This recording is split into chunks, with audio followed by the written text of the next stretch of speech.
If you need to request a refund for a payment made through your Google account, follow these straightforward steps to navigate the process effectively. Step 1. Access your Google account. Log into your Google account using your credentials. Make sure you are using the account associated with the payment you want to refund.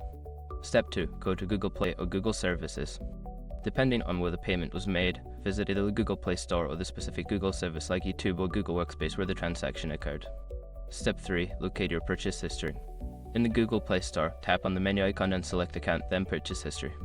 For other services, find the relevant section to view your transaction history. Step 4. Select the transaction. Find the transaction you wish to request a refund for. Click on it to view the details and look for the option to request a refund. Step 5. Submit your refund request. Follow the prompts to submit your refund request. Provide any necessary information or reasons for the refund and then submit the request for review. Once you have completed these steps, monitor your email for updates regarding your refund status. If you have any issues, consider reaching out to Google support for further assistance.